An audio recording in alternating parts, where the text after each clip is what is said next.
ચાલો, કેમ છો વિદ્યાર્થી મિત્રો? જ્ઞાન લાઈવ યુટ્યુબ ચેનલ ઉપર આપ સર્વે વિદ્યાર્થી મિત્રોનું હું મિલન પટેલ હાર્દિક સ્વાગત કરું છું. આપણે જાણીએ છીએ મુજબ ભૂગોળનો ભણકાર સાહેબ હજી ચાલુ જ છે અને તમને જે કીધું છે કે ભાઈ આખો ઓગસ્ટ મહિનો તમે બે વિષયને ધમાકેદાર વ્યવસ્થિત રીતે તૈયાર કરવાના છો, જેમની અંદર ભૂગોળ અને ઇતિહાસનો સમાવેશ થાય છે. તો એ ભૂગોળની ભાગ સ્વરૂપે ભૂગોળના ભણકારની જે સિરીઝ છે એમના ભાગ સ્વરૂપે આજે આપણે કોની વાત કરશું તો કે હિમાલય વિશેની વાત કરશું. કોની વાત કરશું? હિમાલય વિશેની વાત કરશું. તમે હું બંને જાણીએ છીએ કે ભાઈ આ એ હિમાલય છે કે જે ભારત માટે સંતરી તરીકે ઓળખાય છે. ભાઈ સાહેબ શું કહો છો? ના ખબર પડી? તો ભાઈ આ હિમાલયના કારણે જ કહેવાય કે ભારતને ઘણો બધો ફાયદો થાય છે, ઘણો બધો લાભ થાય છે. ભાઈ સમજવાના છે આપણે, ધીમે ધીમે બધી વાત કરવાના છે. બસ એને સવારનો સમય છે, સવારના 6 વાગ્યા છે. તમે સમજો છો કે ભાઈ ફ્રેશ માઇન્ડથી નોટ અને પેન લઈ અને તમારે બેસી જવાનું છે અને જે વસ્તુઓને આપણે ભણીએ છીએ અને બસ લખતી જવાનું છે, બાકી કશું કરવાનું છે નહીં. ઓટોમેટિકલી મગજમાં તો ઉતારવાનું જ છે. એ તો આપણી જવાબદારી જ છે. બરાબર છે. ચાલો, વધારે સમય નથી લેવો. ભૂગોળના ભણકાર આ સિરીઝના ભાગ સ્વરૂપે આજે આપણે હિમાલય વિશેની વાત કરવી છે. અને હિમાલય વિશેની વાત કરવી છે એટલે પહેલો જ શબ્દ આપણા મગજની અંદર આવે સાહેબ, એ શબ્દ એટલે કયો? તો કે એ શબ્દને અમે કહીએ છીએ પર્વત. શું કહીએ છીએ? એ શબ્દને અમે કહીએ છીએ પર્વત. સાહેબ પર્વત કોને કહેવાય? પર્વતની વ્યાખ્યા શું આપી શકાય? તો યાદ રાખજો, જે કોઈ પૃથ્વી સપાટી ઉપર કોઈ પણની સ્થિતિએ તમારે માપણી કરવી હોય તો ધ્યાને કોને લેવાય? તો કે ધ્યાને આપણે લઈએ છીએ સમુદ્ર સપાટીને. કોને લઈએ છીએ? સમુદ્ર સપાટીને આપણે ધ્યાને લઈએ છીએ. તો યાદ રાખજો, સમુદ્ર સપાટીથી 900 મીટરથી વધુ ઊંચાઈવાળા ભાગને આપણે શું કહીએ? તો કે ઊંચાઈવાળા ભાગને આપણે પર્વત કહીએ. અહીંયા વ્યાખ્યા કમ્પ્લીટ થઈ જાય? ના થાય. એટલામાં આપણી વ્યાખ્યા કમ્પ્લીટ ન થાય. કેમ? તો કે સાહેબ તિબેટનો ઉચ્ચ પ્રદેશ છે તો સમુદ્ર સપાટીથી 5000 મીટર ઊંચો છે, તો આપણે તો એને ઉચ્ચ પ્રદેશ કહીએ છીએ. આપણે ક્યાં પર્વત કહીએ? નથી કહેતા ને. પર્વતની વ્યાખ્યા આખી યાદ રાખવી પડે. આખી કેવી યાદ રાખવી પડે?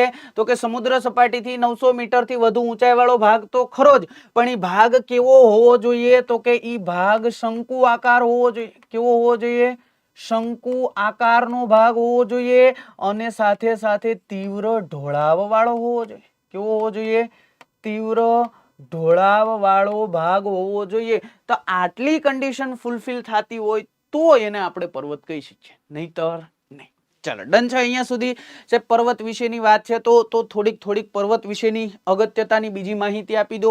યાદ રાખજો પૃથ્વી ઉપર જે કુલ જમીન છે એનો 26% ભાગ કોણ રોકીને બેઠું છે? તો કે 26% ભાગ જે છે એ પર્વતો રોકીને બેઠા છે. તો આ વસ્તુને પણ તમારે યાદ રાખી લેવાની. 26% ભાગ થોડો નહીં ભાઈ. પર્વતો વિશે તમને તરત જ એવો ક્વેશ્ચન પૂછે કોઈક કે ભાઈ પર્વતોનું નિર્માણ કેવી રીતના થાય? આવો ક્વેશ્ચન પૂછે તો તમારે સીધું એને કહી દેવાનું છે કે પર્વતોનું નિર્માણ મુખ્યત્વે 2 રીતે થાય. કેટલી રીતે થાય? પર્વતોનું નિર્માણ મુખ્યત્વે 2 રીતે થાય. સાહેબ એમાં એક પ્રકાર અમને કહી દો ને બીજો એ કહી દો. તો પેલો લખજો, ભૂગર્ભિક પ્રક્રિયાને કારણે. શેના કારણે? ભૂગર્ભિક પ્રક્રિયાના કારણે પર્વતોનું નિર્માણ થાય. અને બીજું તો કે બીજા એવા પ્રકારના પર્વતો જેને આપણે કહીએ છીએ અવશિષ્ટ પર્વતો. કેવા કહીએ છીએ? અવશિષ્ટ પર્વતો. જો અહીંયા ખાસ યાદ રાખજો, ભૂગર્ભિક પ્રક્રિયા એટલે કે પૃથ્વીના પેટાળની અંદર જે કંઈ પ્રક્રિયાઓ થાય છે એમના કારણે જે પર્વતો રચાય છે એને આપણે ભૂગર્ભિક પ્રક્રિયાના પર્વતો. સાહેબ એમ નહીં, અમને જરીક એવી રીતના સમજાવો કે આ કેવા પ્રકારના પર્વતોની તમે વાત કરો છો. તો જો ભૂગર્ભિક પ્રક્રિયાઓની અંદર કોનો સમાવેશ થાય ખબર? એક પ્રકાર આવે જેને કહેવાય ગેડ પર્વત. હમણાં બધું સમજાવું. બીજો પ્રકાર આવે જેને કહેવાય ખંડ પર્વત કહેવાય. એક પ્રકાર આવે જેને કહેવાય જ્વાળામુખી પર્વત. કેવો?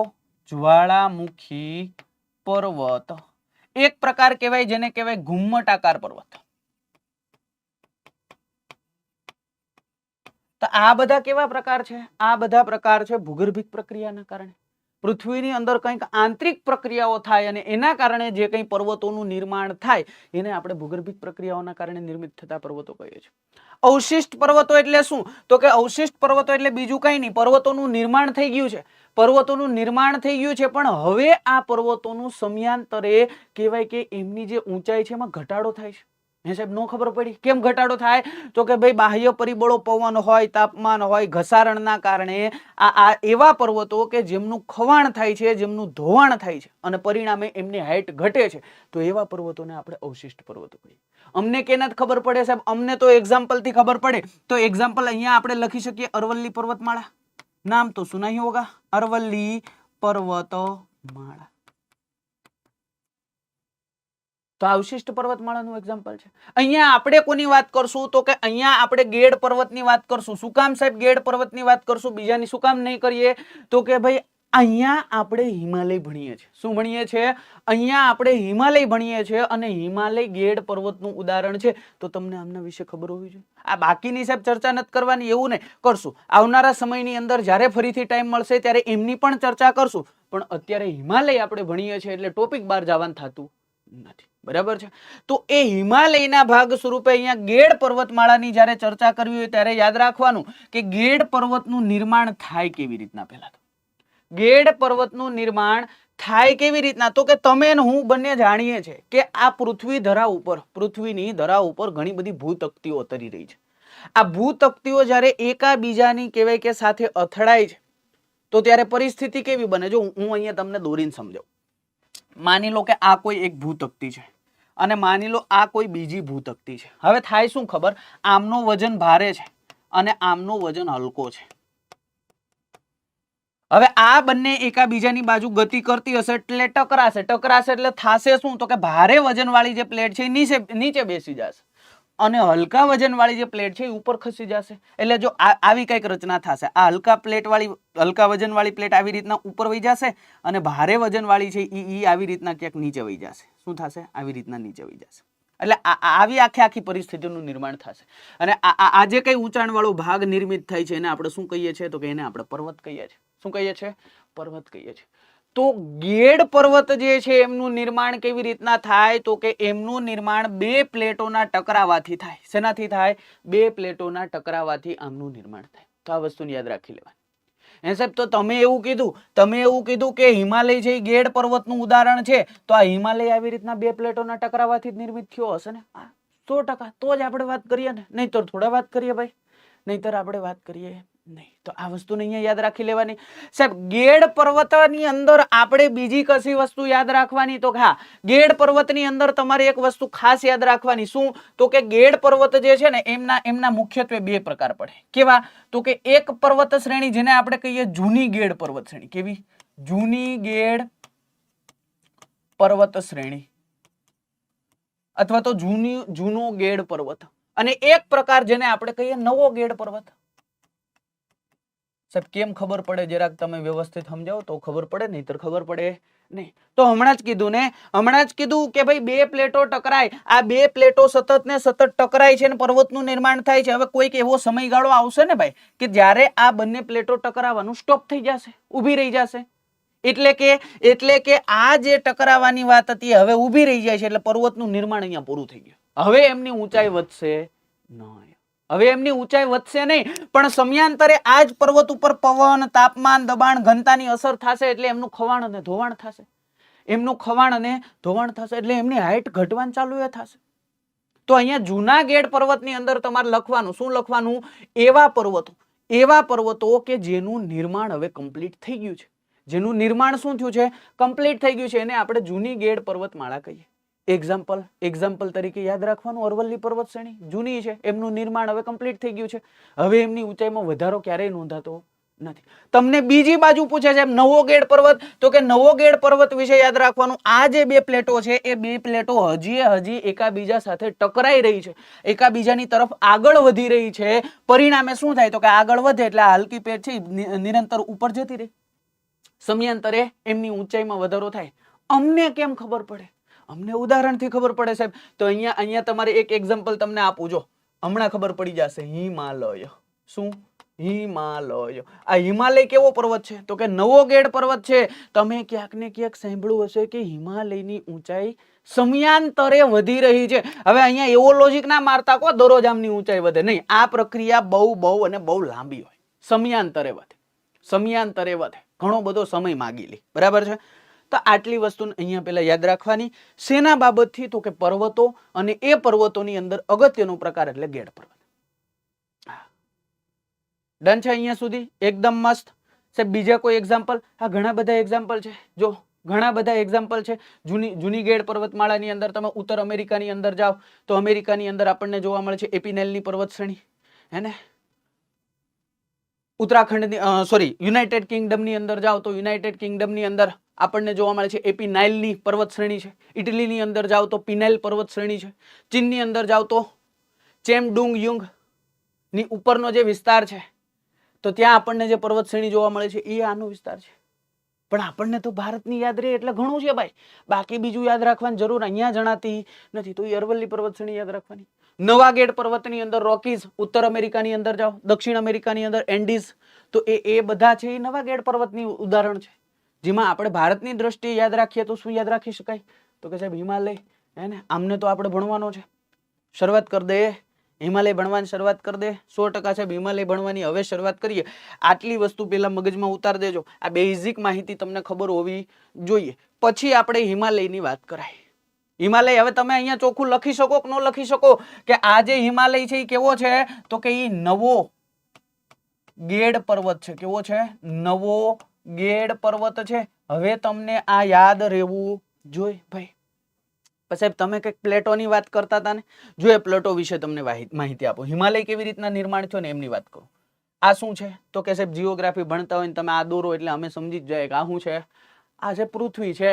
અને પૃથ્વીની અંદર તમને અને હું બંને જાણીએ છીએ એ અનુસાર પ્રારંભિક સમયની વાત કરીએ. અત્યારે તો આપણને 7 અલગ અલગ ભૂતકતીઓ જોવા મળે છે. પણ પ્રારંભિક સમયની અંદર એક જ ભૂતકતી આપણને આ વિસ્તારની અંદર જોવા મળતી હતી, જેનું નામ હતું પેન્ઝિયા. શું હતું? પેન્ઝિયા. અને આજુબાજુનો આ જે સમુદ્ર છે એનું નામ શું હતું? તો કે એનું નામ હતું પેન્થાલાઝા. શું હતું? પેન્થાલાઝા નામનો સમુદ્ર હતો. આખે આખું અત્યારે જે 4 મહાસાગર છે ને, બસ આ એક આખે આખું ભૂતકતી એક જ હતી. પણ કહેવાય કે સમયાંતરે ભૂગર્ભિક પ્રક્રિયાઓને કારણે આમના 2 ભાગ પડે છે. શું થાય છે? આમના 2 ભાગ પડે છે. અને ભાગ પડે છે એટલે કહેવાય કે એક ભાગ છે ઉપરની તરફ રહે છે અને બીજો જે ભાગ છે એ નીચેની તરફ ગતિ કરે છે. નીચેનો જે ભાગ ગતિ કરે છે એ ભાગ કયો છે? તો કે એ ભાગ જો અહીંયા આવી જાય છે ને આ ભાગ જેને આપણે ગોંડવાના પ્લેટ કહીએ. કઈ કહીએ? ગોંડવાના પ્લેટ કહીએ છીએ. આ ઉપરની જે પ્લેટ છે, ઉપરની પ્લેટ યુરેશિયન પ્લેટ આપણે કહીએ છીએ. કેવી? યુરેશિયન પ્લેટ તરીકે ઓળખીએ છીએ.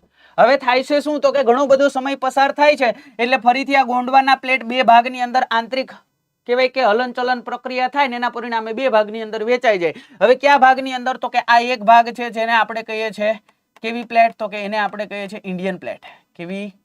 Indian plate. અને આ જે ભાગ છે એને આપણે શું કહીએ છીએ? તો કે એને કહીએ છીએ આપણે ઓસ્ટ્રેલિયન પ્લેટ. કેવી? Australian plate. બંને કહેવાય કે ગતિ જ કરે છે પોતાની દિશા અનુસાર. આ ઉપર જાય છે અને આ અહીંયાથી આ બાજુ જતી હોય ને બંને કહેવાય કે અહીંયા અથડાય છે. શું થાય છે? ઇન્ડિયન પ્લેટ અને યુરેશિયન પ્લેટ બંને અથડાય છે. અને અથડાવાથી શું થાય છે? તો કે એક પ્લેટ નીચે બેસે છે અને બીજી પ્લેટ ઉપર ખસે છે. હમણાં જ કીધું ભારે પ્લેટ નીચે બેસશે અને હલકી પ્લેટ છે ઉપર જશે. અને આવી રીતના કહેવાય કે 2 પ્લેટોના અથડાવાથી જે કહેવાય કે પર્વતનું નિર્માણ થાય ને એને આપણે હિમાલય તરીકે ઓળખીએ છીએ. એ સમયે કહેવાય કે જો આ આખે આખો યુરેશિયન પ્લેટનો ભાગ અને આ આખે આખો ઇન્ડિયન પ્લેટનો ભાગ, આ જે ભાગ છે આ ખાલી ભાગ જો અહીંયા દર્શાવી દઉં, હાઇલાઇટર કરી દઉં એટલે ખ્યાલ આવશે. જો આ જે ભાગ છે આ આખે આખો ભાગ, આ આખે આખા ભાગને આપણે ક્યાં નામથી ઓળખતા હતા? તો એ સમયે આપણે ઓળખતા હતા આને ટેથીસ મહાસાગર. કેવો? ટેથીસ મહાસાગર. હવે આ બંને પ્લેટો જોડાય છે, ટેથીસ મહાસાગરનું અસ્તિત્વ ખતમ થાય છે અને ન્યા કોણ આવે છે? તો કે ન્યા આવે છે હિમાલય. એમનું નિર્માણ થાય છે. જો યાદ રાખજો આ જે પ્રક્રિયા છે એ બહુ લાંબા ગાળાની પ્રક્રિયા હોય છે ભાઈ. આ રાત્રે શરૂ થાય ને સવારે બની જાય એવું ન થાય. એમના માટે હજારો વર્ષોનો સમયગાળો લાગતો હોય છે. તો આ વસ્તુને અહીંયા મગજમાં ઉતાર દેવાની. સાહેબ આટલી વસ્તુ તો અમને મગજમાં બેઠી ગઈ, અહીંયા સુધી તો ડન છે. તો સાહેબ બીજી કોઈ વાત અમારે કરવાની ખરી? તો કે હા કરવાની જ હોય ને. હિમાલય વિશેની વાત કરવાની છે તો હિમાલય મૂળ રૂપે અહીંયા તમારે યાદ રાખવાનું. જો આ આખે આખો ઉત્તર ભારતનો વિસ્તાર છે, તમને ખબર છે. આ આખે આખો જમ્મુ કાશ્મીરનો વિસ્તાર, આ આખે આખો તમે જોઈ શકો છો. હે 100% સાહેબ સાચી વાત છે. આર્યુ લદ્દાખ, હિમાચલ પ્રદેશ, આર્યુ સાહેબ ઉત્તરાખંડ આવી ગયા. અને આવી રીતના ક્યાંક તમે આવો એટલે આ ઉત્તર ભારતનો વિસ્તાર છે. આ ઉત્તર ભારતના આ વિસ્તારની અંદર આપણને હિમાલય ક્યાં જોવા મળે? તો કે જો આવી રીતના ક્યાંક હિમાલય પથરાયેલો છે. આવી રીતના તમે આવો ને અહીંયાથી ચાલુ કરો તો છે કે અહીંયા સુધી આવી રીતના આખે આખો હિમાલય ફેલાયેલો છે. આવી રીતના આખે આખો હિમાલય તમને ફેલાયેલો જોવા મળે છે. અલગ અલગ શ્રેણીઓ તમને જોવા મળે છે. જો અહીંયા એ કહેવાય ઘણી બધી પર્વત શ્રેણી જોવા મળે, અહીંયા પર્વત શ્રેણી જોવા મળે, આ એ પર્વત શ્રેણી જોવા મળે, અહીંયા પર્વત શ્રેણી, બધી વસ્તુ મગજની અંદર ઉતારાવી દઈશું હમણાં. થોડુંક કહેવાય મારી સાથે જોડાયેલા રહો એટલે કાંઈ પછી વાંધો આવશે નહીં. જો આ આખી પર્વત શ્રેણી છે ભાઈ, આ શું છે? આખી પર્વત શ્રેણી છે. આ જે કોનો ભાગ છે? તો કે જો આખો હિમાલયનો ભાગ છે.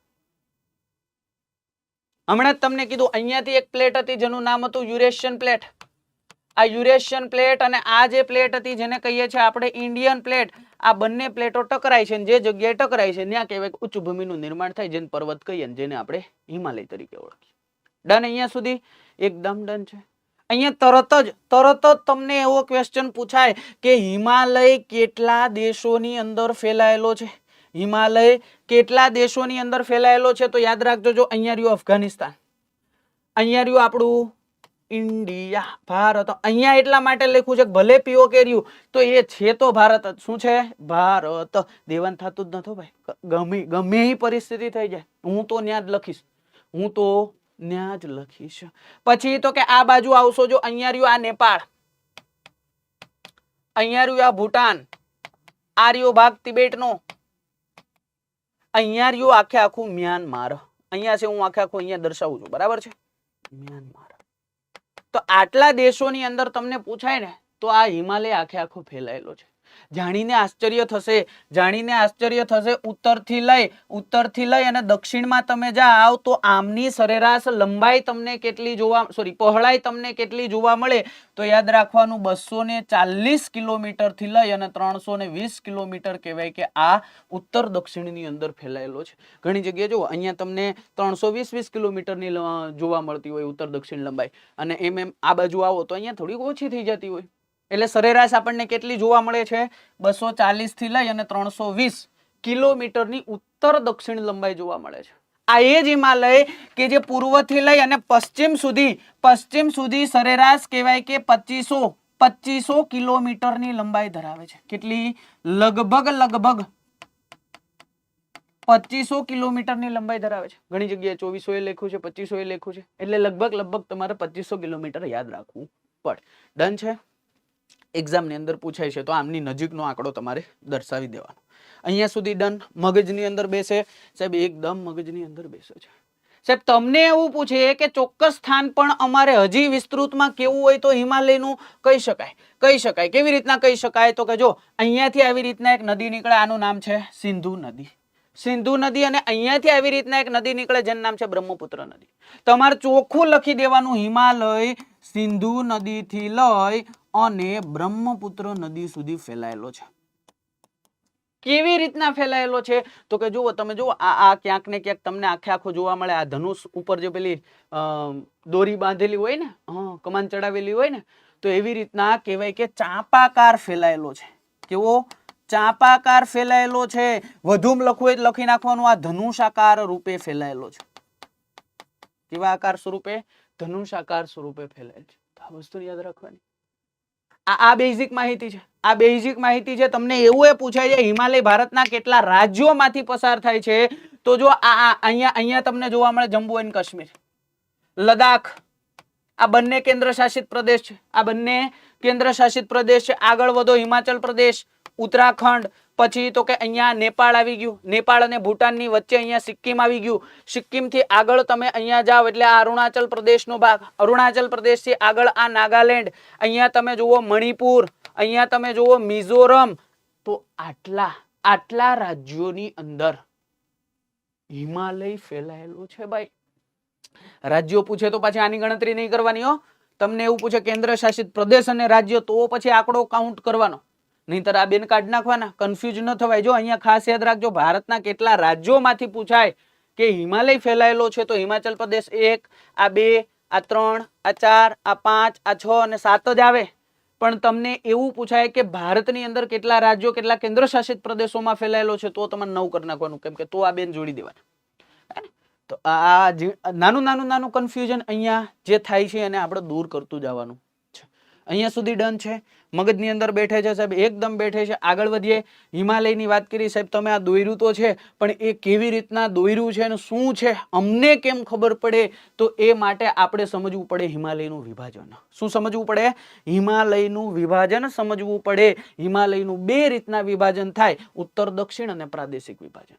પ્રાદેશિક વિભાજન જેને તમે આ પૂર્વ પશ્ચિમ અથવા તો પશ્ચિમ પૂર્વ વિભાજન પણ તમે કહી શકો.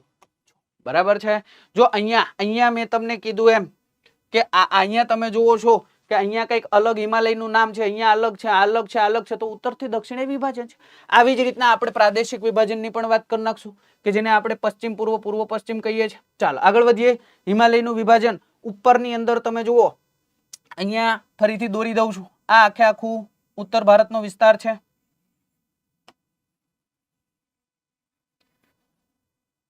આ ઉત્તર ભારતના વિસ્તારની અંદર તમે અહીંયા આવશો ઉપર, આ જે કઈ ભાગ જોવા મળે છે, આ જે શ્રેણી જોવા મળે છે આખી, આને આપણે શું કહીએ છીએ? તો કે આને આપણે કહીએ છીએ ટ્રાન્સ હિમાલય. શું કહીએ છીએ? ટ્રાન્સ હિમાલય. યાદ રાખતા જાજો ભાઈ. આવી જ રીતના આ આખી વિશાળ શ્રેણી જે આપણને જોવા મળે છે, આ વિશાળ શ્રેણી જેને આપણે શું કહીએ છીએ? તો કે જેને આપણે કહીએ છીએ બૃહદ હિમાલય. શું કહીએ? બૃહદ હિમાલય. આવી જ રીતના અહીંયા તમને ત્રુટક સ્વરૂપે આવી એક શ્રેણી જોવા મળે છે, જેને આપણે શું કહીએ છીએ? તો કે જેને આપણે કહીએ છીએ લઘુ હિમાલય. શું કહીએ? લઘુ હિમાલય. આવી જ રીતના તમને ફરીથી એક અહીંયા કહેવાય કે દક્ષિણની અંદર એક શ્રેણી જોવા મળે, જેને આપણે શું કહીએ? તો કે જેને આપણે કહીએ શિવાલિક. શું કહીએ? શિવાલિક હિમાલય.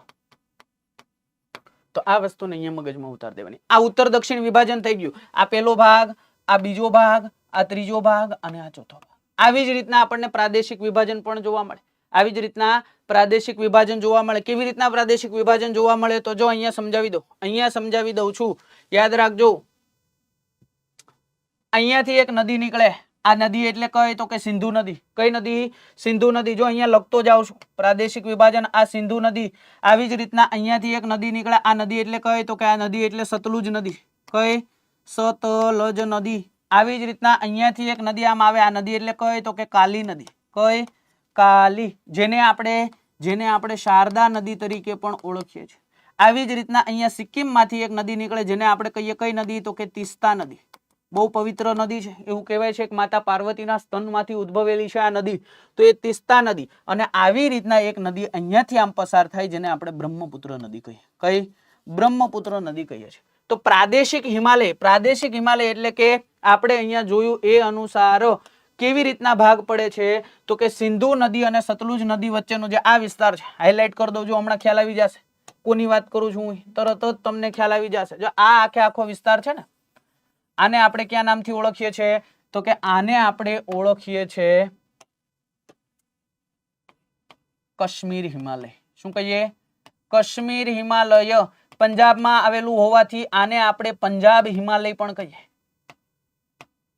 તો તમારો પહેલો ભાગ અહીંયા કયો થઈ ગયો? તો કે પહેલો ભાગ થઈ ગયો કાશ્મીર હિમાલય અથવા તો પંજાબ હિમાલય. ડન છે. સિંધુ નદી અને સતલજ નદી વચ્ચેનો વિસ્તાર, સતલજ નદી અને કાલી નદી વચ્ચેનો જે આ વિસ્તાર છે, એને આપણે ક્યાં નામથી ઓળખીએ છીએ? જો હાઇલાઇટ કરી દો એટલે ખ્યાલ આવશે. હાઇલાઇટ વ્યવસ્થિત કરી દો એટલે તમને મગજમાં બેસી જશે. જો આ જે કઈ વિસ્તાર છે, આ વિસ્તારને આપણે ક્યાં નામથી ઓળખીએ છીએ? તો કે એને આપણે કહીએ છીએ સાહેબ કુમાવ હિમાલય. શું કહીએ છીએ? કુમાવ હિમાલય. તો આ વસ્તુને પણ યાદ રાખવાની. મતલબ તમારું બીજું વિભાજન કયું થઈ ગયું? તો કે કુમાવ હિમાલય. આવી જ રીતના સતલજ થી લઈ કાલી વચ્ચેની વાત કરી, કાલીથી લઈ અને તીસ્તા નદીનો આ આખો વિસ્તાર છે, આ વિસ્તારને આપણે કયા નામથી ઓળખીએ છીએ? તો સમગ્ર ભાગ છે નેપાળની અંદર આવેલો હોવાથી એને આપણે નેપાળ હિમાલય કહીએ. શું કહીએ? નેપાળ હિમાલય તરીકે ઓળખીએ છીએ. અને તીસ્તાથી લઈ અને બ્રહ્મપુત્ર વચ્ચેનો જે ભાગ છે, નદી વચ્ચેનો ભાગ, એટલે આ આખો ભાગ છે સાહેબ અસમની અંદર મોટે ભાગે આવેલો હોવાથી આને આપણે શું કહીએ છીએ? તો કે એને આપણે અસમ હિમાલય કહીએ. શું કહીએ? અસમ હિમાલય કહીએ. મતલબ આમે 4 ભાગ પડે અને આમે 4 ભાગ પડે તો આ ચારે 4 વિભાજનને આપણે યાદ રાખવાનું છે. ચારે 4 વિભાજનને મગજમાં ઉતારવાનું છે.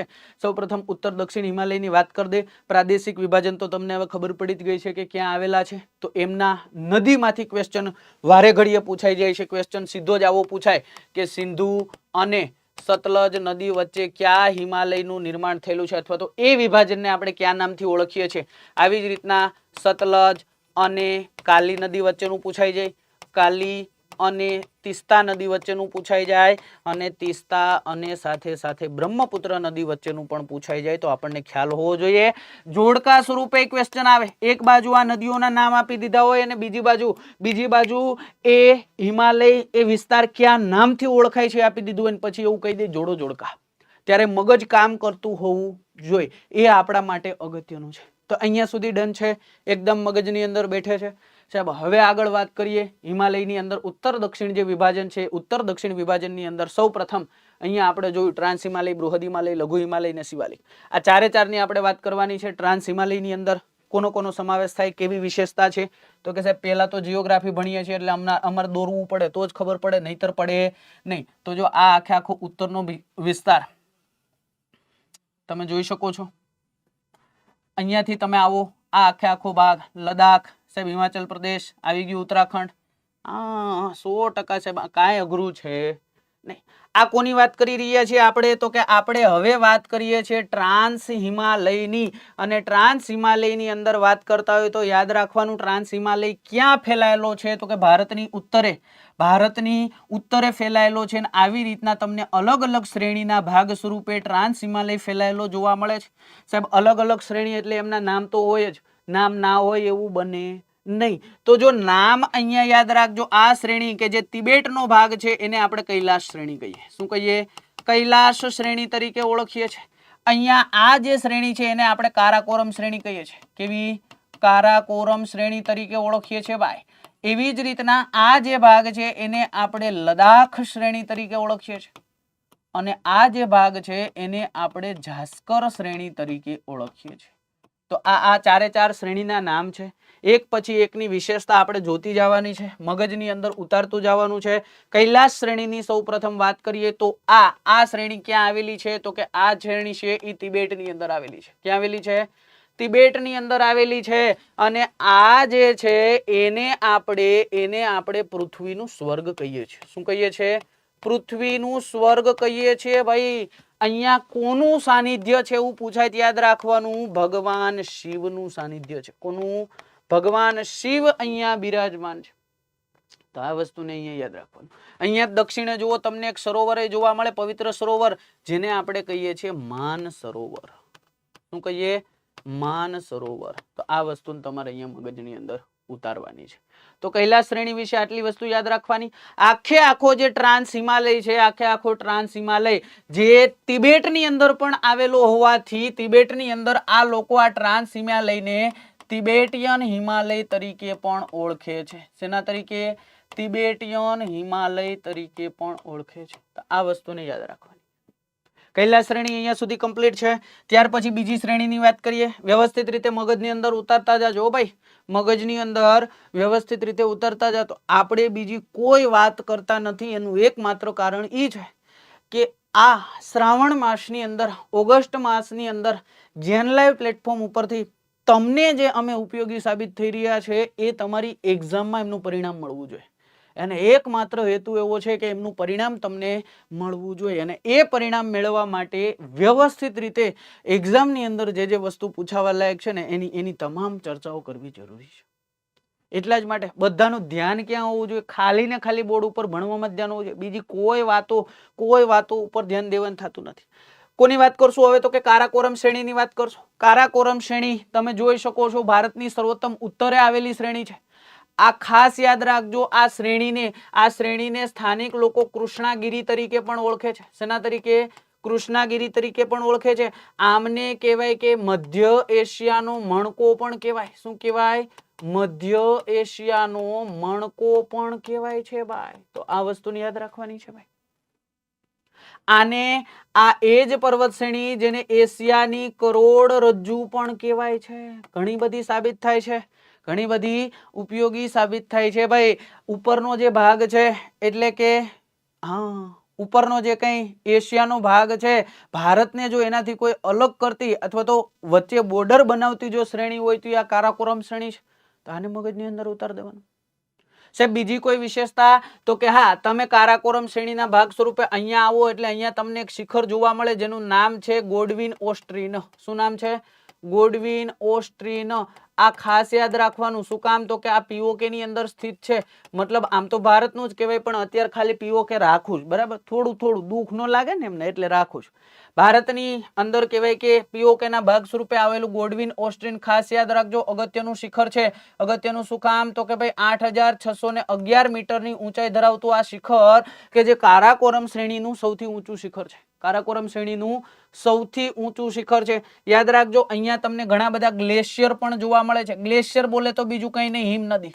ગ્લેશિયર બોલે તો શું થાય? હિમ નદી, બાકી કશું નહીં. કેવા કેવા? યાદ રાખવાનું, ઘણી વખત પૂછાઈ જાય. સિયાચીન આપણને અહીંયા જોવા મળે છે. બાલતોરા ગ્લેશિયર આપણને અહીંયા જોવા મળે છે.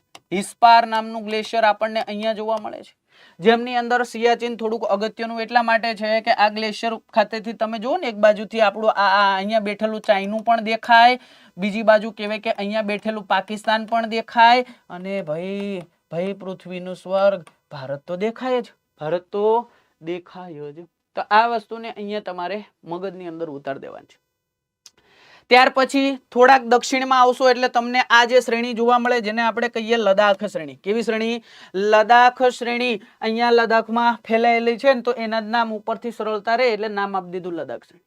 અહીંયા વારંવાર એક્ઝામની અંદર પૂછાઈ જતો એક ક્વેશ્ચન છે. જો અહીંયા માનસરોવર છે ને, અહીંયાથી કહેવાય કે એક માનસરોવરની નજીકમાં અહીંયાથી એક નદી નીકળે જેને આપણે શું કહીએ? તો કે જેને આપણે સિંધુ નદી કહીએ. જો આવી રીતના વહે આખી સિંધુ નદી. અને આ જે સિંધુની અહીંયાથી મળનારી એક બીજી સહાયક નદી છે જેને આપણે શોક નદી કહીએ. એક્ઝામની અંદર 3 થી 4 વખત પૂછાઈ ગયેલો ક્વેશ્ચન કે સિંધુ અને શોક નદી વચ્ચે જળ વિભાજક તરીકે કોણ વર્તે છે? તો એ જળ વિભાજક તરીકે કોણ વર્તે છે? તો જળ વિભાજક તરીકે લદાખ શ્રેણી વર્તે છે. કોણ વર્તે છે? લદાખ શ્રેણી. ઘણી વખત વિધાન સ્વરૂપે પૂછાઈ ગયેલો ક્વેશ્ચન છે. ફરીથી આવે તો એ નવાઈ નહીં. અહીંયા જ આ જ લદાખ શ્રેણી ખાતે તમને એક પાસ જોવા મળે છે. પાસ એટલે બીજું કઈ નહીં, બે અગત્યના સ્થળોને જોડતો જે ભાગ છે. આ પર્વતીય વિસ્તાર હોય, પર્વતની એક બાજુ બીજું કોઈ અગત્યનું સ્થળ હોય, બીજી બાજુ કોઈ બીજું અગત્યનું સ્થળ હોય, તો એ પર્વતની કોતરીને કહેવાય કે અગત્યનો રસ્તો બનાવ્યો ને એને આપણે પાસ કહીએ અથવા તો ઘાટ કહીએ. એને લા પણ કહેવાય. પાસ કે ઘાટ કે પછી લા કે, આ બધું એક જ. આ બધું એક જ. તો અહીંયા એક અગત્યનો પાસ આવેલો છે જેનું નામ છે ખારદુગલા પાસ. કેવો? ખારદુગલા પાસ. એટલા માટે અગત્યનો છે કે આ છે ને વિશ્વનો સૌથી ઊંચાઈ આવેલો પાસ છે. કેટલી ઊંચાઈ? તો કે ભાઈ 5.5 કિલોમીટર. કેટલી? 5.5 કિલોમીટરની ઊંચાઈએ આવેલો આ પાસ વિશ્વનો સૌથી ઊંચાઈ આવેલો પાસ છે ભાઈ. તો આ વસ્તુને પણ મગજમાં યાદ રાખવાની. એ જ લદાખ શ્રેણી છે જેમની અંદર તમે જાઓ ને તો ત્યાં તમને એક શિખર જોવા મળે જેનું નામ છે રાકાપોશી. અને આ રાકાપોશી એક્ઝામની અંદર પૂછાઈ જાય. પૂછાય શું કામ જાય ખબર? આમની વિશેષતા યાદ રાખજો. આ વિશ્વનું સૌથી વધુ તીવ્ર ઢાળ ધરાવતું શિખર છે.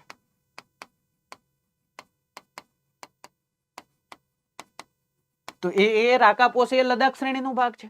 આ મગજની અંદર ઉતારવું પડે. આ વિશ્વનું સૌથી અગત્યનું હોય, વિશ્વનો સૌથી અગત્યનો પાસ હોય તો આવું તો પૂછાય ને ભાઈ, આવું જ પૂછાય. એટલે આ વસ્તુ મગજમાં યાદ રાખવાની. બોલો બેસી જશે? ડન હોય તો એક થંબનેલ આપી દેજો. મજા આવે ને ભાઈ? મજા સાથે મગજની અંદર ઉતરવું પણ જોઈએ. આપણો હેતુ એ જ છે, બાકી આપણો કાંઈ હેતુ જ નથી ભાઈ. બાકી આપણો કાંઈ હેતુ નથી. તો આ વસ્તુને અહીંયા યાદ રાખવાની. ડન છે? ચાલો થોડાક દક્ષિણમાં આવશો એટલે તમને અહીંયા એક શ્રેણી જોવા મળશે જેનું નામ છે જાસ્કર શ્રેણી. કઈ શ્રેણી છે? જાસ્કર શ્રેણી છે. જાસ્કર શ્રેણી વિશે શું યાદ રાખશું અમે સાહેબ? તો કે જાસ્કર શ્રેણી છે, યાદ રાખજો, જમ્મુ કાશ્મીર થી લઈ અને છેક ઉત્તરાખંડ સુધી ફેલાયેલ છે. ક્યાંથી ક્યાં સુધી? તો કે અહીંયા જમ્મુ કાશ્મીર થી લઈ અને અહીંયા ઉત્તરાખંડ સુધી કહેવાય કે આ શ્રેણી ફેલાયેલી છે. પણ અહીંયા ખાસ યાદ રાખજો, આ શ્રેણીના ભાગ સ્વરૂપે આવેલું એક અગત્યનું શિખર એટલે ઉત્તરાખંડની અંદર આવેલું છે, જેને આપણે કયા નામથી ઓળખીએ છીએ? તો કે જેને આપણે માઉન્ટ કામેત તરીકે ઓળખીએ છીએ. જો અહીંયા કન્ફ્યુઝ ન થતા, આ જે શિખર છે એ જાસ્કર શ્રેણીનું સૌથી ઊંચું શિખર છે. જાસ્કર શ્રેણીનું સૌથી ઊંચું શિખર છે, ઉત્તરાખંડનું સૌથી ઊંચું શિખર નથી. કેમ? તો કે ઉત્તરાખંડનું સૌથી ઊંચું શિખર તો નંદાદેવી છે. કયું છે? નંદાદેવી છે. આ નથી. પણ તમને એવું પૂછે કે જાસ્કર શ્રેણીનું સૌથી ઊંચું શિખર કયું છે? તો ઈ કયું છે? માઉન્ટ કામેત છે, જે ઉત્તરાખંડની અંદર જ આવેલું છે. જ્યારે નંદાદેવી છે એ બૃહદ હિમાલયનો ભાગ છે. હમણાં આગળ આપણે એમની ચર્ચા કરવાના છે. તો આટલી વસ્તુને તમારે અહીંયા મગજમાં ઉતારવાની છે. ફરીથી કારાકોરમ શ્રેણી, લદાખ શ્રેણી, જાસ્કર શ્રેણી અને કૈલાસ શ્રેણી. અહીંયા સુધી ડન બેસે. આમને જ આપણે ટિબેટિયન હિમાલય તરીકે પણ ઓળખીએ છીએ. આને આપણે ટ્રાન્સ હિમાલય તરીકે ઓળખીએ છીએ, જે કહેવાય કે 4 ભાગની અંદર અથવા તો 4 અલગ અલગ શ્રેણીની અંદર વહેંચાયેલો છે. બેસે મગજમાં? આગળ વધીએ સાહેબ. આગળ વધશું એટલે કયો ભાગ આવશે? તો કે બૃહદ હિમાલયની વાત આવશે. ને બૃહદ હિમાલયની વાત આવે એટલે સાહેબ અમારે પહેલા દોરવું પડે. પહેલા શું કરવું પડે? આખો નકશો અમારે દોરવો પડે. તો આર્યો આખો ઉત્તર ભારતનો ભાગ, આર્યો આ લદાખ, હિમાચલ પ્રદેશ, ઉત્તરાખંડ, અને આવી ગયું આર્યું. જો આર્યો આખું. હવે તો કે અહીંયા આવી જાઓ એટલે તમને દર્શાવી દઉં શું? તો કે હિમાલય ક્યાંથી ક્યાં ફેલાયેલો છે? બૃહદ હિમાલય જો અહીંયાથી ફેલાયેલો છે. આવી રીતના આખો હિમાલય ફેલાયેલો છે. જો આવી રીતના અહીંયા, અને ફરીથી પાછો કહેવાય કે અહીંયાથી આમય છે, અહીંયાથી આવી રીતના ફેલાયેલો છે. સાહેબ શું છે આ? તમે શું કહેવા માંગો છો? તો કે જુઓ, અહીંયા આવી જાઓ. અહીંયા તમે જોશો એક પર્વત, જેનું નામ શું છે? તો કે જેનું નામ છે નંગા પર્વત. કેવું નામ છે? નંગા પર્વત. આ નંગા પર્વત થી લઈ અને અહીંયા અરુણાચલ પ્રદેશની અંદર આવેલો એક પર્વત જેનું નામ છે નામચા બરવા. આ નામચા બરવા પર્વત સુધી કહેવાય કે બૃહદ હિમાલય ફેલાયેલો છે. બહુ વિશાળ છે. 2500 કિલોમીટરની કહેવાય કે પૂર્વ પશ્ચિમ લંબાઈ ધરાવતો આ બૃહદ હિમાલય બહુ વિશાળ છે. અને આ જે ભાગ છે એને આપણે કેવો હિમાલય કહીએ છીએ? તો કે એને આપણે ઉત્તર પૂર્વીય હિમાલય કહીએ છીએ. કેવો? ઉત્તર પૂર્વીય હિમાલય કહીએ છીએ. તો આ વસ્તુને અહીંયા યાદ રાખવાની. શું યાદ રાખવાની? તો કે નંગા પર્વત. ખાસ યાદ રાખજો, 8126 મીટરની ઊંચાઈ ધરાવતા નંગા પર્વત થી લઈ અને નામચા બરવા પર્વત 7756 મીટરની ઊંચાઈ ધરાવતા નામચા બરવા પર્વત સુધી ફેલાયેલો છે. ક્યાં વિસ્તારની અંદરથી આ પસાર થાય છે? તો કે અહીંયા રહ્યું આ જમ્મુ અને કાશ્મીર. જમ્મુ કાશ્મીર અહીંયા ઉત્તરનો ભાગ, અહીંયા લદાખ, અહીંયા તો કે સાહેબ આ હિમાચલ પ્રદેશ, અહીંયા તો કે સાહેબ આ ઉત્તરાખંડ થી આગળ જાય ક્યાં? તો કે નેપાળમાં. નેપાળ થી આગળ અહીંયા રહ્યું આ સિક્કિમ. આ સિક્કિમ થી આગળ જાય આ ભૂટાનમાં, અને ભૂટાન થી આ અહીંયા રહ્યું અરુણાચલ પ્રદેશ. આ બાજુ તમે આવો ઉત્તર પૂર્વીયની અંદર આર્યુ નાગાલેન્ડ, આર્યુ મણિપુર, અને આર્યુ મિઝોરમ. શું છે? મિઝોરમ. આ આખો ભાગ કયો છે? તો કે આ આખો ભાગ સાહેબ મ્યાનમારનો છે. મ્યાનમાર થી આગળ આ આખી પર્વત શ્રેણી છે. મ્યાનમારની અંદર આને આપણે આરાકાન યોમા શ્રેણી કહીએ. કેવી? આરાકાન યોમા શ્રેણી તરીકે ઓળખીએ છીએ. જે અંતે ક્યાં વિલીન થઈ જાય છે? તો કે અહીંયા સમુદ્રમાં વિલીન થઈ જાય છે, અને ઘણું બધું અંતર કાપીને પાછી ઉપસી આવે છે. એ ભાગ એટલે કયો? તો કે આંદામાન નિકોબાર હેઠે.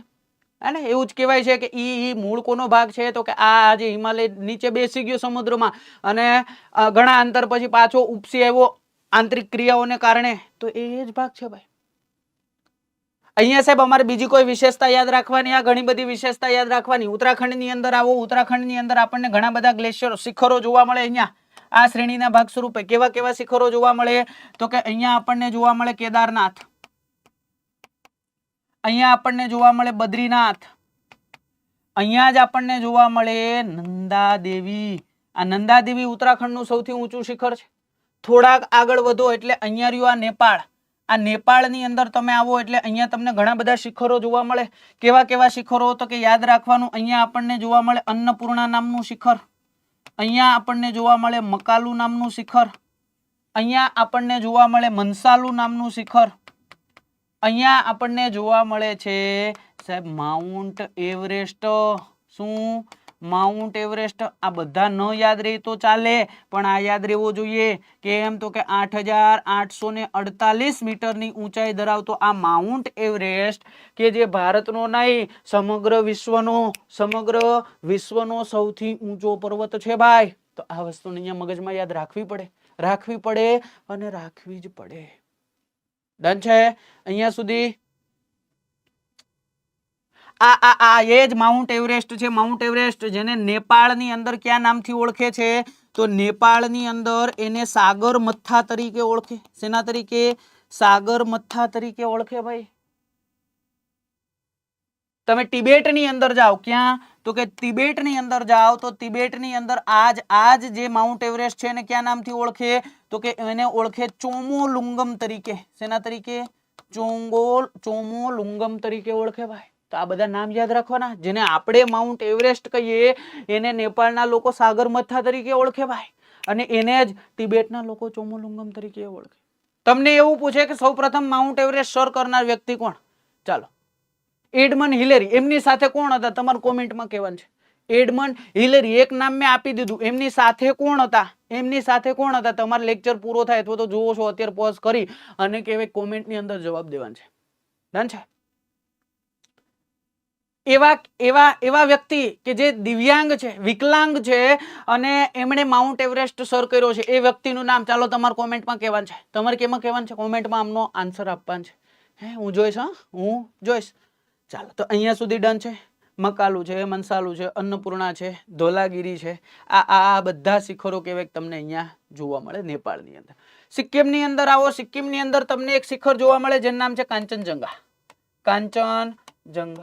યાદ રાખજો 8,598 મીટરની ઊંચાઈ ધરાવતું કાંચનજંગા સિક્કિમનું સૌથી ઊંચું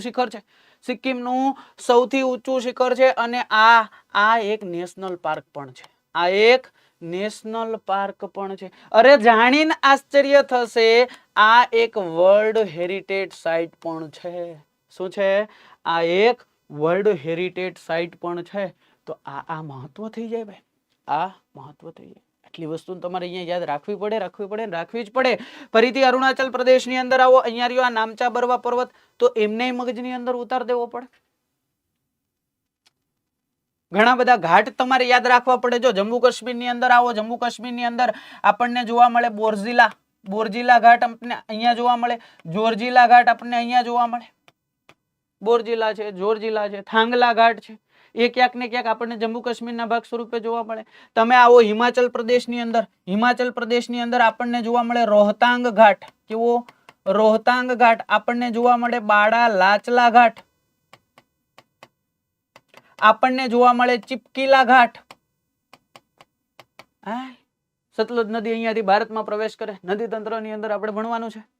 ખાસ યાદ રાખજો. બાડા લાચલા ઘાટ છે. હિમાચલ પ્રદેશ લદ્દાખને જોડે છે ક્યાંક ને ક્યાંક. રોહતાંગ ઘાટ છે. મનાલી કુલ્લુને જોડે છે. તો આ વસ્તુને યાદ રાખવાની છે ભાઈ. બોરજીલા ઘાટ છે, શ્રીનગર અને ગિલગિટને જોડે છે. જોરજીલા ઘાટ છે, શ્રીનગર અને કારગિલને જોડે છે. તો આ અગત્યના સ્થળો યાદ રાખી લેવાના ભાઈ.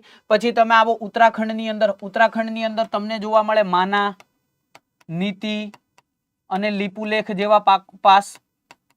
માના છે, નીતિ છે, લીપુલેખ છે.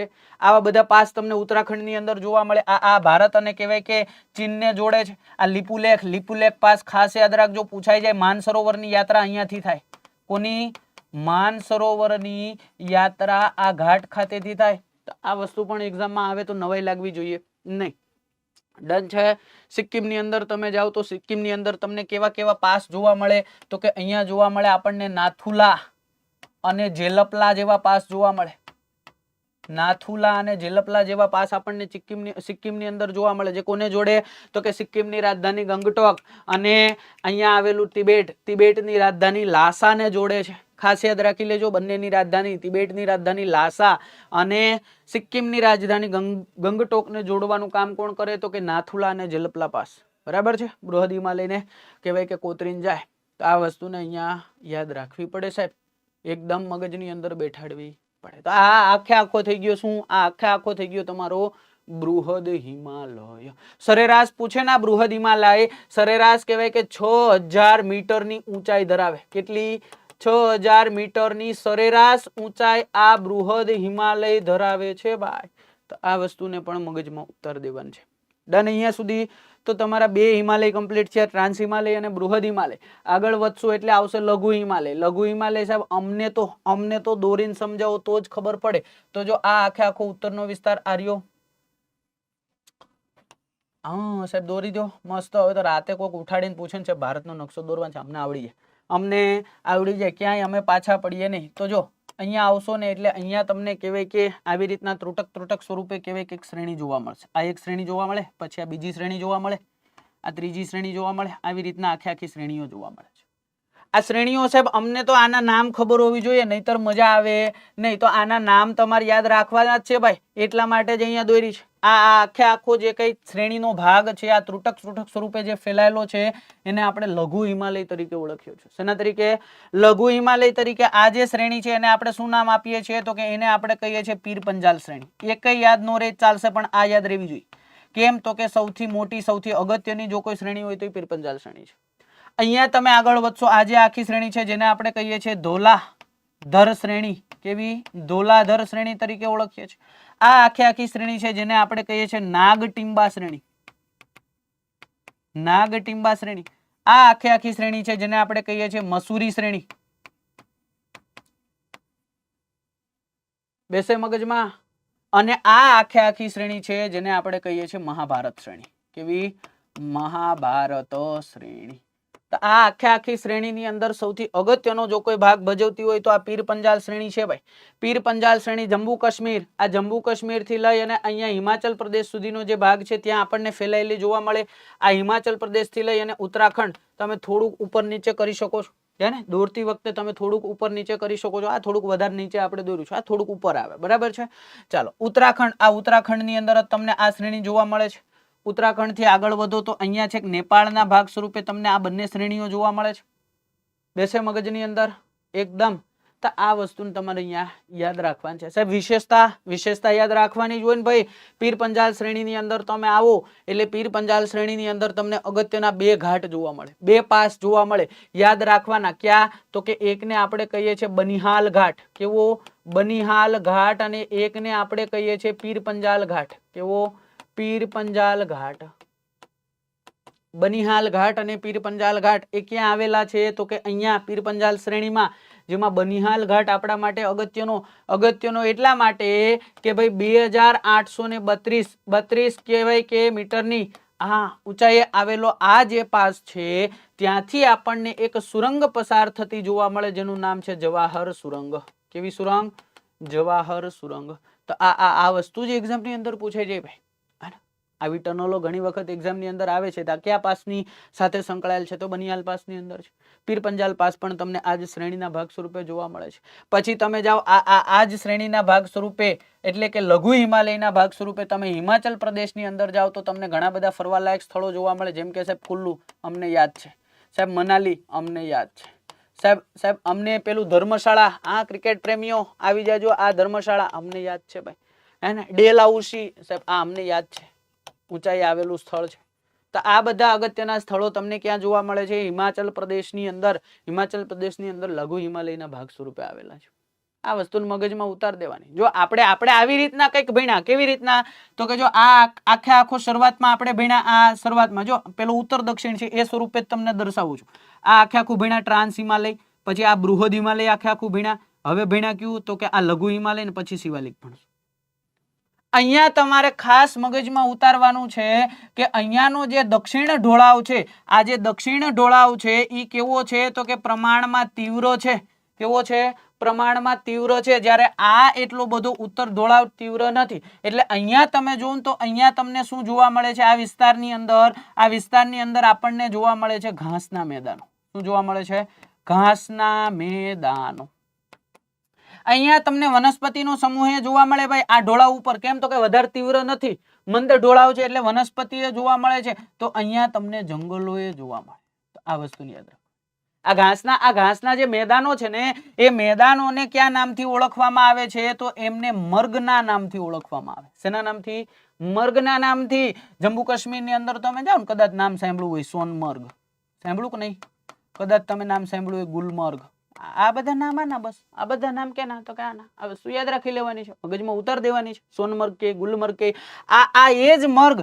તમે ઉત્તરાખંડની અંદર પાછા જાઓ તો ઉત્તરાખંડની અંદર એને કયા નામથી ઓળખવામાં આવે ખબર? પયાલ તરીકે ઓળખવામાં આવે. બુગિયાલ અથવા તો પયાલ કહે. શું કહે? બુગિયાલ અથવા તો પિયાલના નામથી ઓળખવામાં આવે. તો એ ઉત્તરાખંડની અંદર લખી દઉં, જો આને બુગિયાલ તરીકે પણ ઓળખે. જેને મર્ગ અહીંયા કે ને જમ્મુ કાશ્મીરમાં જેને મર્ગ કે એને જ ઉત્તરાખંડમાં બુગિયાલ અથવા તો પયાલ તરીકે ઓળખે. તો આ વસ્તુને તમારે યાદ રાખવાની, મગજની અંદર બેસે એકદમ. આ થઈ ગઈ તમારા લઘુ હિમાલય વિશેની વાત. આ ચર્ચા લઘુ હિમાલય વિશે થઈ. આટલી વસ્તુ યાદ રાખો એટલે બાકી કશી જરૂર છે નહીં. જેવા લઘુ હિમાલય થી આગળ વધો એટલે છેલ્લો ભાગ આવશે હિમાલયનો દક્ષિણતમ ભાગ, જેને આપણે કયા નામથી ઓળખીએ તો કે શિવાલિક શ્રેણી તરીકે ઓળખીએ. પણ અમને તો દોરો તો જ ખબર પડે, નહીતર પડતી નથી. તો જો આ દોરાઈ ગયું. અહીંયા તમે ટ્રાન્સ હિમાલય આખો ભણ્યા, અહીંયા આખો બૃહદ હિમાલય ભણ્યા, આ આખો લઘુ હિમાલય ભણ્યા. અને હવે જે આવે ને, હવે આ હિમાલય એ શિવાલિક હિમાલય. આ શિવાલિક હિમાલય ખાસ યાદ રાખજો ભાઈ. શિવાલિક હિમાલય જે છે ને એ શિવાલિક હિમાલયની ઊંચાઈ બહુ એટલી બધી નથી. સરેરાશ તમને 600 થી લઈ અને 900 મીટરની ઊંચાઈ જોવા મળે, વધારે નહીં. કેટલી? સરેરાશ તમને 600 થી લઈ અને 900 મીટર સુધીની ઊંચાઈ જોવા મળે, વધારે જોવા મળતી નથી. એનું કારણ તમને સમજાવું અહીંયાથી. એટલે કે આ જે ટ્રાન્સ હિમાલયના ભાગ સ્વરૂપે, બૃહદ હિમાલયના ભાગ સ્વરૂપેથી ઘણી બધી નદીઓ આવે છે.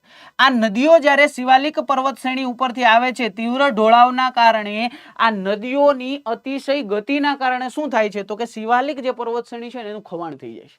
અને ખવાણ થાય છે અને સાથે સાથે નદીઓના પ્રવાહની અતિશય ગતિ, તો એનું ધોવાણ થાય. એટલે આ ખવાણ અને ધોવાણ કહેવાય કે આ નદીઓ પોતાની સાથે લઈ જાય છે.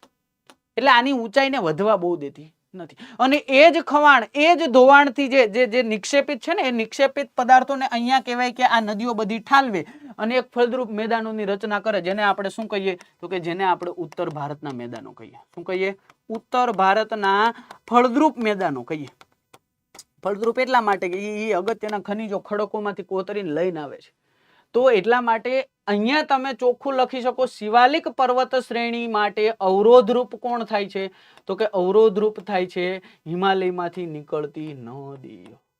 અહીંયા પરિસ્થિતિ કેવી નિર્માણ થાય ખબર? તો કે ભાઈ અહીંયાથી તમે જુઓ ચોમાસામાં નૈઋત્યના પવનો આવે. નૈઋત્યના પવનો આવે ને એ કહેવાય કે આ બાજુથી આવીને આ કોને ટકરાય તો કે આ શિવાલિક જે પર્વત શ્રેણી છે ને, શિવાલિક પર્વત શ્રેણીને ટકરાય. આનાથી પેલી બાજુ મોટે ભાગે જઈ શકતા નથી. એટલે આ જે પવનો છે ને આ વિસ્તારની અંદર શું લાવે તો કે વરસાદ લાવે. હવે વરસાદ જ્યાં વધુ હોય ત્યાં વૃક્ષો વધુ હોય કે નહીં?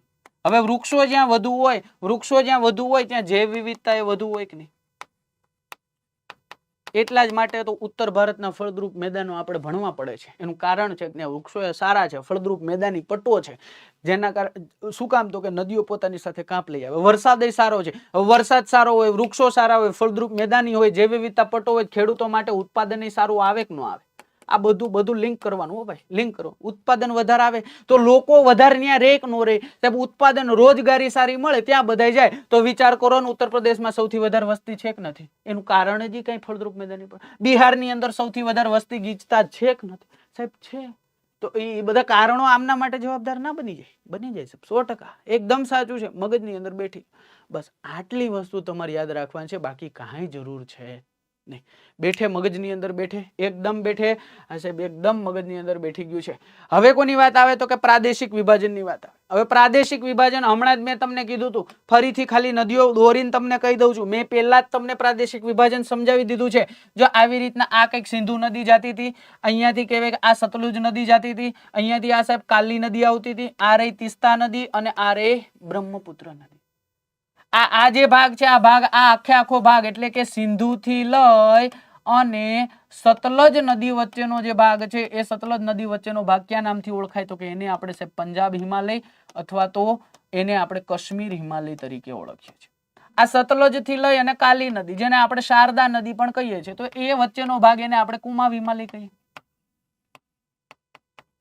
કાલી થી લઈ અને આ તિસ્તા નદી વચ્ચેનો જે વિસ્તાર છે તો એને આપણે નેપાળ હિમાલય કહીએ. નેપાળની અંદર મોટે ભાગે આવેલો છે. અને તીસ્તાથી લઈ અને આ બ્રહ્મપુત્ર નદી વચ્ચેનો જે વિસ્તાર છે તો એને આપણે અસમ હિમાલય કહીએ. સાહેબ એમ તમે હાવ ઉપર છોડું સમજાવી દો એમ થોડું હાલે. લ્યો તમને કહી દો, આ આખો ભાગ છે ને એ 550 કિલોમીટરમાં ફેલાયેલો છે. કેટલા? 550 કિલોમીટરની અંદર આખો ભાગ ફેલાયેલો છે. આ આખો ભાગ છે ને આખો ભાગ એ 300 થી લઈ અને 350 કિલોમીટરના વિસ્તારની અંદર ફેલાયેલો છે. જાણીને આશ્ચર્ય થશે, નેપાળનો આખો ભાગ 800 કિલોમીટરમાં ફેલાયેલો છે અને અસમનો આ જે કઈ ભાગ છે એ 750 કિલોમીટરમાં ફેલાયેલો છે. આ વસ્તુ યાદ રાખવાની. બાકી આપણે ભણ્યા ઈ જ આવે બધું. આપણે ભણ્યા ઈ જ કે આ હિમાલયની અંદર પંજાબમાં કોનો સમાવેશ થાય? સાહેબ ટ્રાન્સ હિમાલયનો સમાવેશ થાય. અહીંયા તો કે સાહેબ પીર પંજાલ શ્રેણીનો સમાવેશ થાય, ધોલાધર શ્રેણીનો સમાવેશ થાય. અહીંયા સાહેબ તો કે માઉન્ટ એવરેસ્ટ છે, નંદા દેવી છે, આ બધા શિખરોનો સમાવેશ થાય.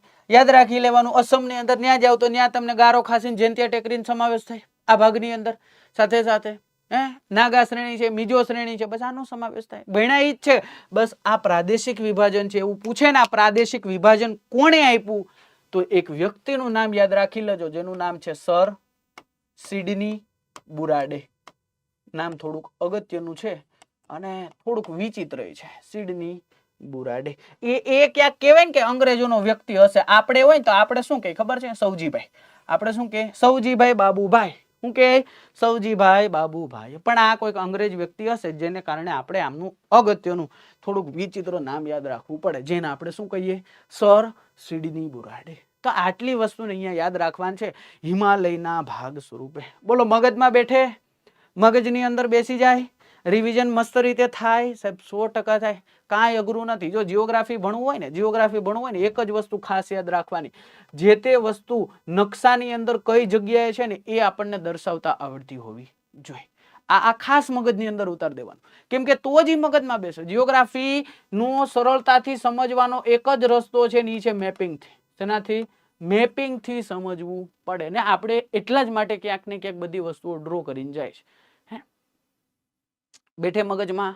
ચાલો હવે આ જે કંઈ આપણે ભણ્યા એના ઉપરથી કેવા પ્રકારના ક્વેશ્ચનો પૂછાઈ શકે ને એ ક્યાંક ને ક્યાંક જોવું છે.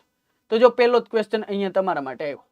નીચેના પૈકી કયું વિધાન સાચું છે? હિમાલય પર્વત ભૂગર્ભિક રૂપથી યુવા, નવીન તથા નિર્માણના દ્રષ્ટિકોણથી ગેડ પ્રકારની પર્વત શ્રેણી છે. હિમાલયની ઉત્પત્તિ ભારતીય પ્લેટ અને યુરેશિયન પ્લેટના ટકરાવાથી થઈ છે. કોબરના ભૂસન્નતિના સિદ્ધાંત પ્રમાણે આજથી 7 કરોડ વર્ષ પહેલા હિમાલયના સ્થાને 33 ભૂતકતી હતી. યોગ્ય વિકલ્પ પસંદ કરવાનો છે. આમાંથી બધી વાતો આપણે કરી છે. તમારો જવાબ કેવી રીતના આપવાનો એ તમને કહી દઉં. તમારો જવાબ જો આપવાનો છે કોમેન્ટની અંદર વ્યવસ્થિત રીતે વિડીયોને પોઝ કરી અને વ્યવસ્થિત ક્વેશ્ચન વાંચી અને કોમેન્ટમાં 1 કરી અને એની સામે એ આવતું હોય તો એ, બી આવતું હોય તો બી, સી આવતું હોય તો સી અને ડી આવતું હોય તો ડી. આ જવાબ આપીને પછી તમારે વિડીયોને કન્ટિન્યુ કરીને અહીંયા જવાબ જોવાનો છે. ત્યાં સુધી જોવાનું નથી. અને આ શ્રાવણ માસ, પવિત્ર માસ ચાલે છે. બધા ખાસ યાદ રાખજો, અહીંયા પોતાની સાથે ખોટું કરતા નહીં. પેલા જવાબ જોઈને પછી કોમેન્ટમાં આપવું ના કરતા. એના કરતા નહીં દો ને જવાબ તોય ચાલશે, પણ પોતાની જાત સાથે દગો કરતા નહીં. ડન છે? અહીંયા આપણે ભણી ગયા છીએ એ મુજબ જવાબ શું આવશે તો કે સાહેબ અહીંયા જવાબ બધા આવે. કેમ તો કે નવો ગેડ પર્વત છે. મેં જ કીધું તું સાહેબ આપણે થોડીક વાર પહેલા જ અહીંયા યુરેશિયન પ્લેટ અને ઇન્ડિયન પ્લેટ ટકરાણી હતી અને ટેથીસ મહાસાગર મેં જ વાત કરી હતી. ચાલો આગળ વધીએ. બીજા નંબરનો ક્વેશ્ચન, ટ્રાન્સ હિમાલય તિબેટ હિમાલયની સરેરાશ ઊંચાઈ આપણને કેટલી જણાય છે? 8000, 6000 મીટર, 1000 મીટર કે 2000 મીટર? 100% સાહેબ અમને ખબર છે. અહીંયા જવાબ શું આવે તો કે 6000 મીટર આવે. પણ અહીંયા ખાસ યાદ રાખજો, જે વિદ્યાર્થી મિત્રો અહીંયા તરત જવાબ આપી દે છે એ ખાસ યાદ રાખજો, અહીંયા ટ્રાન્સ હિમાલય ના આવે. કન્ફ્યુઝન કરવા માટે જ આ રાખ્યું છે. અહીંયા આવે બૃહદ હિમાલય. શું આવે? બૃહદ હિમાલય, જેને આપણે ધ ગ્રેટર હિમાલય તરીકે પણ ઓળખીએ છીએ. શેના તરીકે? ધ ગ્રેટર હિમાલય તરીકે પણ ઓળખીએ છીએ. જેને આપણે કહેવાય બર્ફીલા હિમાલય તરીકે પણ ઓળખીએ છીએ. તો એમની ઊંચાઈ કેટલી આવે? 6000 મીટર. જો ક્વેશ્ચનમાં ભૂલ હોય તો એને આઈડેન્ટિફાઈ કરવું પડે ભાઈ. તમે ભણ્યા છો ને આવ્યું એટલે સાહેબ એ લખ્યું એટલે સાચું જ હોય? નો હોય ભાઈ, નો હોય. આ જાણી જોઈને રાખ્યું હોય, આવું જાણી જોઈને જ રાખ્યું હોય એટલે અહીંયા મગજની અંદર બેઠાડી દેવા. ચાલો ત્રીજા નંબરનો ક્વેશ્ચન, ભારતનું સૌથી ઊંચું શિખર ગોડવિન ઓસ્ટિન કઈ શ્રેણીની અંદર આવેલું છે? જાણો છો, પીઓકે ની અંદર આવેલું છે. આમ તો ભારતનો જ ભાગ પણ થોડોક વિવાદાસ્પદ હોય એટલે આપણે એને અહીંયા જવાબમાં કારાકોરમ શ્રેણી રાખશું. ચોથા નંબરની વાત કરીએ, વિશ્વનું સૌથી તીવ્ર ઢાળ ધરાવતું શિખર. મેં કહી દીધું છે સાહેબ, વિશ્વનું સૌથી તીવ્ર ઢાળ ધરાવતું શિખર એટલે કયું છે? માઉન્ટ રાકાપોશી. ચાલો આગળ વધીએ. ખાલી જગ્યાને પર્વતોની રાણી તરીકે ઓળખવામાં આવે છે.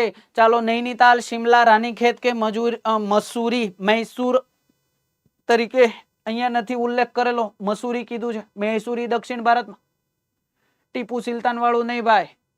આ મસૂરીની વાત કરેલી છે. પર્વતોની રાણી તમને અહીંયા પૂછાય સાતપુડાની રાણી કઈ, તો એ તમને ખબર હોવી જોઈએ. તમને પૂછાય અહીંયા મસાલાની રાણી કઈ, તો એ તમને ખબર હોવી જોઈએ. તમને પૂછાય અહીંયા અરબ સાગરની રાણી કઈ, તો અરબ સાગરની રાણી પણ ખબર હોવી જોઈએ. સાહેબ રાણીની જ વાત કરો, રાજા નહીં, રાજન સ્થાન જ ન હોય. રાજન સ્થાન હોતું જ નથી ક્યાંય. એને રાણી કે એમ કરવાનું હોય, ખાલી એને રાણી કે એમ કરવાનું હોય. એનું સ્થાન તો બિચારાનું કઈ હોય, એ કેવા માતરનો રાજા હોય ભાઈ. જો અહીંયા પૂછે ને પર્વતોની રાણી, તો યાદ રાખવાનું મસૂરી છે. સાતપુડાની રાણી તમને પૂછે તો યાદ રાખવાનું પંચમઢી. પંચમઢી નામનું શિખર છે, 1335 મીટરની ઊંચાઈ ધરાવે. મસાલાની રાણી બેનોને વધારે ખબર હોય કે એ કઈ છે, તો કે ઇલાયચી છે. અને અરબ સાગરની રાણી કઈ છે, તો કે એ છે કોચીન. કઈ છે? કોચીન. તો એ અરબ સાગરની રાણી છે. અગરબત્તી નથી લખ્યું, અરબ સાગર લખ્યું એટલે કન્ફ્યુઝ ન થતા. ચાલો, અહીંયા જવાબ મસૂરી આવશે. ચાલો આગળ વધીએ. પશ્ચિમથી પૂર્વ હિમાલયના વિભાજન અંગે કહેવાય કે જોડવાન છે. લ્યો, કાશ્મીર હિમાલય, પંજાબ હિમાલય આપી દીધું. આ તમને ખબર છે, તમારા માટે તરત જ અહીંયા પોઝ કરીને જવાબ આપજો. હો ભાઈ, પોઝ કરીને જ જવાબ આપજો, કેમ કે આ મેં 2 વખત ભણાવ્યું, હમણાં જ ભણાવ્યું, એટલે ખ્યાલ હોવો જોઈએ. ક્વેશ્ચનને પોઝ કરી દેજો. હું હવે જવાબ આપી દઉં છું. અહીંયા તમામ વિધાનો, તમામ જોડીઓ સાચી છે. બરાબર છે. ચાલો, જોડકું જોડવાન છે. ટ્રાન્સ હિમાલય, લઘુ હિમાલય, બૃહદ હિમાલય અને શિવાલિક હિમાલય ભણાવી દીધું છે. બધી વસ્તુઓ ટ્રાન્સ હિમાલયની અંદર આપણને જોવા મળે કારાકોરમ, લદાખ, જાસ્કર ને પેલામ ડી આવતું હોય એવું એક જ જગ્યાએ છે. પેલામ ડી આવતું હોય એવું એક જ જગ્યાએ છે. લઘુ હિમાલયની વાત આવે તો પીર પંજાલ શ્રેણી ભણાવી દીધી છે. બૃહદ હિમાલયની અંદર તો કે ગંગોત્રી, યમનોત્રી ગ્લેશિયર હોય, નંગા પર્વત હોય. અને શિવાલિકની અંદર દેહરાદૂન ને કોટલીદૂન. ચાલો, જવાહર ટનલ ભણાવી દીધું છે, એટલે ખ્યાલ જ છે તમને. બનિહાલ પાસ, દેહરાદૂન, પાટલીદૂન, હરિદ્વાર જેવા સ્થળો. હમણાં આગળ જ ક્વેશ્ચન ગયો એટલે ખબર પડી જાય. હવે આ શિવાલિક હિમાલયનો ભાગ છે. ચાલો, સિપકીલા અને બાડા લાચલા ઘાટ કયા રાજ્યની અંદર સ્થિત છે? હવે ખબર પડી જ જાય ભાઈ. સિપકીલા અને બાડા લાચલા ઘાટની વાત કરે તો એ ક્યાં આવે, તો કે હિમાચલ પ્રદેશની અંદર. મેં કીધું હતું ને, સતલજ નદી અહીંયાથી પસાર થાય. બાડા લાચલા ઘાટ, તો એ બંનેની આપણે વાત કરેલ છે. તો અગત્યના એવા 10 ક્વેશ્ચન છે. ઘણા બધા ક્વેશ્ચનો પૂછાઈ શકે, પણ આપણે 10 ક્વેશ્ચનો એટલા માટે અહીંયા દર લેક્ચરની અંદર લઈએ છીએ કે જેના થકી તમને આઈડિયા આવે કે અમે જે ભણ્યા છીએ એમાંથી કેવા કેવા ક્વેશ્ચનો પૂછાઈ શકે છે. ડન છે. તો આ હિમાલય વિશેની વાત છે. ભૂગોળનો ભણકાર અગત્યના ઘણા બધા કહેવાય તમે લેક્ચરો જોઈ ગયા છો, અને એમાંનો આ એક ટોપિક એટલે કે હિમાલય. આશા છે કે વ્યવસ્થિત રીતે મગજની અંદર ઉતરી ગયો છે. જો મજા આવી હોય, કંઈક નવું જાણવા મળ્યું હોય, તો કોમેન્ટની અંદર તમારો પ્રતિસાદ અવશ્યથી જણાવજો. તો અહીંયા સુધી આજે રાખીએ છીએ. ત્યાં સુધી જોડાયેલા રહો, જોતા રહો. જય હિન્દ, જય ભારત.